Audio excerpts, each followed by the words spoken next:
Woodstock Fruit Festival, we'll see you there, August 20th, 28th, 2012.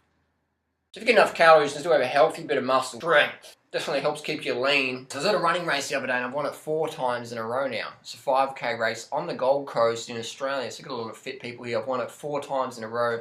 It's a weekly race, 5k, and won it 4 times in a row. Anyway, after the last time I won it, someone was saying, yeah, I've seen you on YouTube, mate. You're the banana dude. You're the high carb, low fat vegan dude. And I've been watching a couple of your videos. It's pretty crazy stuff. But like, isn't there like an 80-10-10 diet warning? Like, isn't it dangerous? You know, once you end up like Christian Bale. Here's a picture of Christian Bale here. And that's from The Machinist. So last time I checked, Christian Bale didn't eat just fruits and vegetables to get down to his machinist weight. But the reality is what Christian Bale did was starvation. So it doesn't matter what you eat. If you starve, you're going to get really weak. So a good indication of a dietary intake is can it support elite level fitness? And the answer of 80-10-10 is yes. The answer of paleo primal low carb is no. That's why we don't see a single low carb paleo primal athlete ever.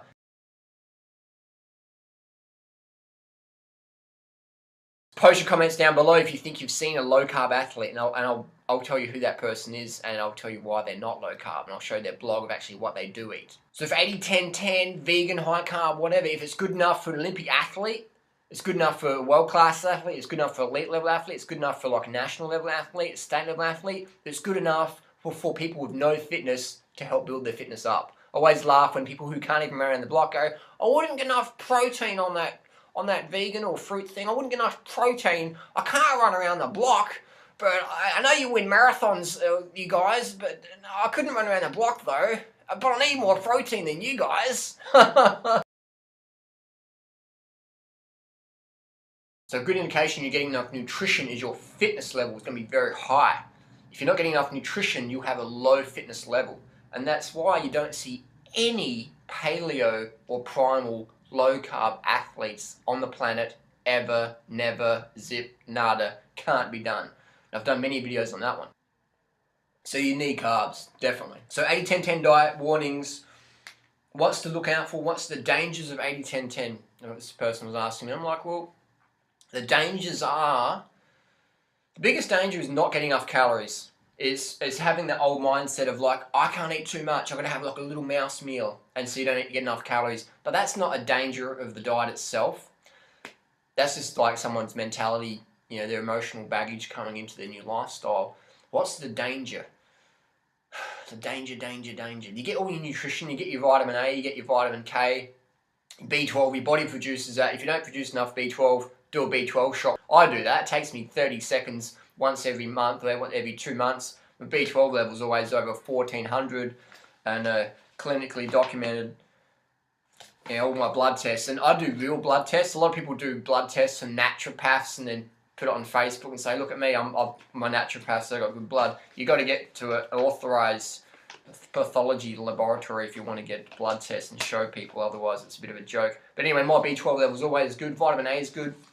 So you get enough nutrition, you get your vitamin A, you get your vitamin K, and then the body produces K2 from that. Basically, you get everything you need. I mean, you get your vitamin D from your sun, you get everything you need. Your body produces creatine, all these beta-alanine, all these things. People say, oh, but you need this, you need that. There's nothing that you can't get from plant foods that people eat animal products for. Like people say, but where do you get your protein from? Plants don't have protein. And it's like, yes, you do get enough protein. What about vitamin K2? Yes, your body produces vitamin K2. You need to drink milk for calcium, Dan Ryder. Yes, plant foods do have calcium. Did I get enough B12 if you're a vegan, Dan Ryder? Yes, the body produces B12, and if it didn't, only vegans would have B12 issues, which we see over 39% of the US has a low B12 level, according to the Tufts University research data. Period. Vegans don't get enough iron! Any vegan diet based on whole plant foods with sufficient calories will definitely give sufficient iron. Creatine's not found in plant foods, Harley. Your body produces creatine. Funny thing is, you go to any gym in the world and people be pumped on creatine supplements and tell you don't get enough creatine if you're a vegan. Funny, that one. So the biggest danger would just be, there is no danger specific to this lifestyle. what that can happen though is people undereat. They don't get enough calories. So what happens when you don't get enough calories? Initially you become very moody and, just flipping out because you're getting glucose exhausted or mild glucose exhaustion, hypoglycemia, things like that. So you're going to have a lot of issues with that. But again, that's like riding a bicycle. It's okay if you ride on the right side of the road and keep your hands in the bars, but as soon as you take your hands off the bars and go on the other side of the road, you're going to have problems, and you're probably going to go, oh, I was a cyclist and that was really dangerous. I did 80-10-10 and it was really dangerous. It's like, no, you had a eating disorder or whatever. You had some issues going on there that you brought into your new healthy lifestyle, and you haven't really changed that. You've brought your old behavior over here. You've brought your starvation, calorie restriction, anorexic, orthorexic behavior to 80-10-10, and now you're fucking up, and long term you're just going to hit walls. So the secret is get enough calories. When you get enough calories, you take care of your nutrition. When you get early nights, you take care of nutrition, because if you're not getting enough sleep, you're not going to be absorbing your nutrients as well. And another thing is people forget is fitness. If you're not fit, you're not going to get enough nutrition because you're not using your body like it's meant to be used. The body has to be fit, has to have a base level of fitness to be healthy. I'm not talking, you don't have to run like, sub 30-minute 10Ks. I'm talking you have to be fit. You have to be a fit person capable of basic function. You should be able to chase your kids around and lift heavy objects, and you should have fitness. You should have fitness. If you don't have fitness, you're not healthy. I don't care how clean your diet is. If you're not getting the early nights, if you're not getting the sufficient water, if you're not getting sufficient physical activity on a weekly basis, you're not going to be as healthy as you can be, regardless of how clean you're eating. Doesn't matter. You've got to have those other things. The sunshine as well, the water, the sport, the early nights. Otherwise, people focus on diet, and then they just have late nights on the computer having late night debates or whatever on Facebook, or they're not doing sport. Like, I'm not into competition, I just sit on my ass on the couch and watch apathetic TV shows, but I eat healthy. Or I don't drink water because water's not natural, because all you get your water from, like, oranges and orange juice. You don't need to drink water because you just drink orange juice. Doesn't work. That's not good. You need water. So there is no dangers. You get every single nutrient from your plant foods, from the sunshine, from your body's produced. There's nothing in animal products that we need that we can't get from plant foods. Otherwise, there would be vegan-specific diseases, which there is not, but people pretend there is. But the reality is every supermarket, every chemist, every pharmacy, every drugstore, every vitamin shop, supplement shop around the world is not vegan-specific, is it? It's not. Fish oil supplements, retinol supplements, all these things, animal-derived. Vegans aren't taking these things. Vegans aren't taking these things. These are for meat eaters. These are for the meat-eating consumer, these supplements. The whey protein powder is not for vegans. The retinol supplement is not for vegans. The fish oil supplement is not for vegans. The shark cartilage stuff, the cartilage products, the glandular products derived from thyroid tissue, hypothalamus glands, adrenal glands, bovine adrenaline, the brain tissue that people use in glandulars, that's not a vegan product. And they're designed to be consumed by meat-eating consumers. All the BCAAs, branched-chain amino acids derived from duck feathers. Don't eat vegan because you won't get enough BCAAs, so make sure you have your BCAA supplement from duck feathers and eat your steak. The EPA DHA supplement derived from krill oil is not for vegans. All these products and supplements are designed for the meat-eating consumer. So anyone tells you there's a diet warning or whatever for if you're a vegan or 80-10-10 or whatever, that's nonsense. They're not educated, they're a newbie, they're just following bro science. I'll put my blood test on YouTube. I've been vegan for 11 years. I've got blood tests. I've got like 6 or 7 videos now on YouTube of my comprehensive blood tests from a clinical laboratory, not some backyard quack, homeopath, naturopath, whatever. Not saying those people are bad people, but that's not a legit blood test. I'm sorry. If you're an Olympic athlete and you test positive for drugs, and they say, oh, what laboratory was that? And say, oh, it's my naturopath did it for me.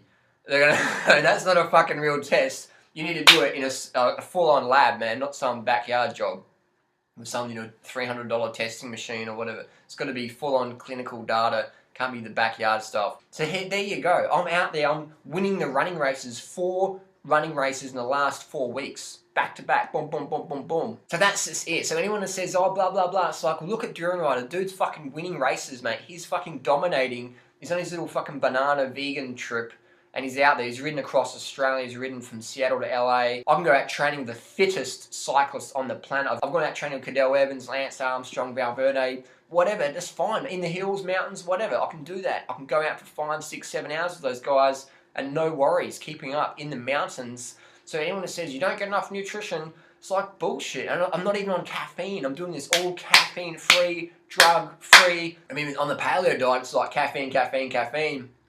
And they can't even do a running race. A paleo athlete, well, I can't even call them athletes because what are they doing? No one's doing anything. Mark Sisson's not winning anything. Rob Wolf's not winning anything. Lauren Cordain's not winning anything. Sally Fallon's not winning nothing. These people aren't even competitive athletes, and they're telling us how it is. They're non-competitive athletes telling competitive athletes how to eat. It's like, what? How does that work, man? That doesn't work at all. And the funniest thing is, Rob Wolf, Mark Sisson, these guys were highly competitive athletes when they're eating high carb. Now they're on the low carb, they can't do squat. They can't do nothing. So it's sad to see. And just because someone's not fit anymore doesn't make them a bad person. I'm not like putting anyone down. I'm just saying fitness is a part of health. You can't be healthy if you don't have a decent level of fitness. It's just how it is. And you got to question why all these paleo people sell all these supplement powders and protein powders like Mark Sisson. And nothing personal against Mark Sisson. I mean, I'm critical of his nutrition advice for sure, but nothing personal against him. Mark Sisson sells so many supplements, and he sells the primal protein powder, and that's full of sucrose, it's full of refined sugar.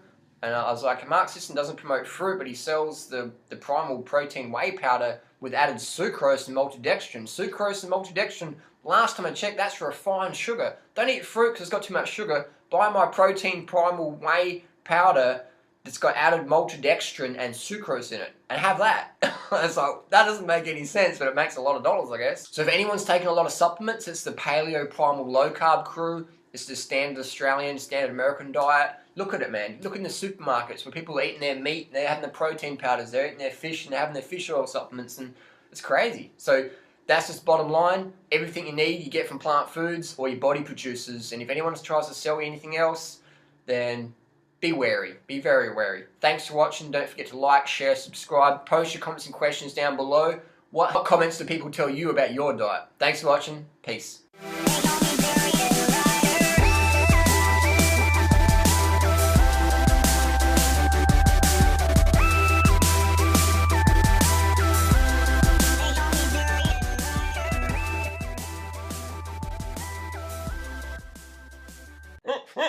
Very good, get enough iron.